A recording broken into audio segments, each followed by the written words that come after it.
হয়, মই আজি মিডিয়া বন্ধুৰ জৰিয়তে আপোনালোকৰ জৰিয়তে আমাৰ সমূহ কামৰূপ মহানগৰৰ যিখিনি আমাৰ UBPFৰ লগত জড়িত সমূহ কৰ্মকৰ্তা তথা বড়ো সমাজৰ ৰাইজক জনাব বিচাৰিছোঁ যে আমাৰ UBPFৰ কামৰূপ মহানগৰ কমিটিয়ে আজি গোটেই দিনজোৰা কাৰ্যসূচী এটা লৈছিলোঁ আমি।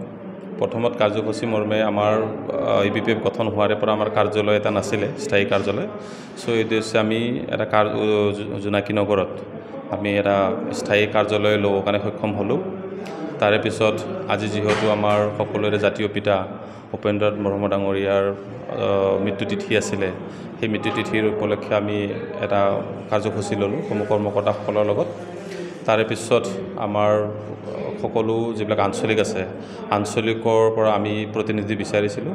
সকলো আঞ্চলিক প্ৰতিনিধি আহিছে, আহি আমি সকলোৱে কেন্দ্ৰীয় সমিতি, জিলা সমিতি লগতে আঞ্চলিক 6টা আঞ্চলিকৰ আমাৰ কৰ্মকৰ্তাসকল আহিছিলে। তো সকলোৰ লগতে আমি আলাপ আলোচনা কৰিলোঁ, আমি দিনজোৰা কাৰ্যসূচী ল'লোঁ। কাৰ্যসূচীৰ আমাৰ মূল উদ্দেশ্য আছিলে যে আমাৰ যিখিনি আমাৰ দলীয় বা আমাৰ সাংবিধানিক সাংগঠনিক যিখিনি কাম কাজ আমি ৰাইজৰ মাজত UBPF সংগঠনটোক আৰু কি ধৰণে বহল ভিত্তিত লৈ যাব পাৰোঁ, আমি মানুহখিনি কি ধৰণে আমাৰ UBPFৰ লগত জড়িত কৰিব পাৰোঁ বা UBPFৰ জৰিয়তে কি ধৰণে সমাজৰ কামবিলাক আমি সিদ্ধি কৰিব পাৰোঁ, তাৰ বিষয়ত আমাৰ কেন্দ্ৰীয় সমিতিৰ সাধাৰণ সম্পাদক ডক্টৰ বাবু বড়ো ডাঙৰীয়াই খুব ধুনীয়াকৈ ৰাইজৰ মাজত বক্তব্য ৰাখিছে। তাৰপিছত আমাৰ যিখিনি ফৰেষ্ট লেণ্ডত বসবাস কৰা আমাৰ বড়ো জাতীয় লোক আছে বা জনজাতীয় লোক আছে, তেখেতসকলৰ FRCৰ বিষয়টো আলোচনা কৰা গ'ল। তাৰপিছত আমাৰ যিহেতু কেন্দ্ৰীয় সমিতি UBPFে ইতিমধ্যেই আপোনালোকে প্ৰচাৰ মাধ্যমৰ দ্বাৰাই মিডিয়াৰ যোগেদি আমাৰ BJPৰ দলক পূৰ্ণ সমৰ্থন দিয়াৰ বাবে তেখেতসকলে এটা প্ৰেছ বিজ্ঞপ্তি দিছে।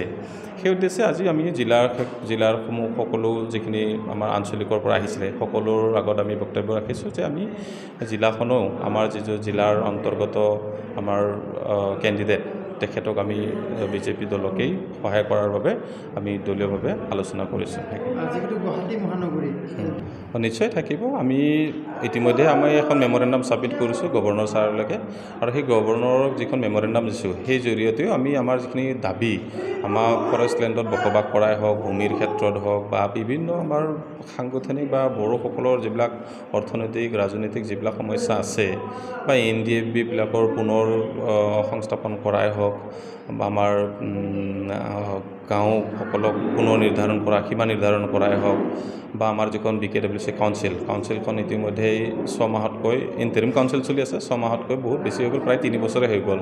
সেইখন এতিয়ালৈকে মানে হেৰি কৰা হোৱা নাই, ভংগ কৰা হোৱা নাই। এই গোটেইবোৰ আমাৰ প্ৰায় 42টা হয়নে, 42টা আমি চৰ্ত দি এখন আমি অলৰেডি ছাবমিট কৰিছোঁ। আৰু সেইবোৰ কথা আমি ইতিমধ্যেই আমাৰ যিটো BJPৰ ৰাষ্ট্ৰীয় সভাপতি ভৱেশ কলিতা ডাঙৰীয়া তেখেতৰ লগতো আলাপ আলোচনা কৰা গৈছে, আৰু সেইবোৰ বিষয়ত তেখেতেও মতামত দিছে যে আমি এইবোৰ কথা আমি আলোচনাৰ যোগেৰে মাধ্যমেৰে আমাৰ যিবিলাক অভাৱ অভিযোগ সেইবোৰ অভাৱ অভিযোগবিলাক আমি সমস্যা সমাধান কৰিম বুলি কোৱাৰ কাৰণেহে আমি UBPFেও আমি তেখেতসকলক আমি পূৰ্ণ সমৰ্থন জনাম বুলি আগবাঢ়ি আহিছোঁ।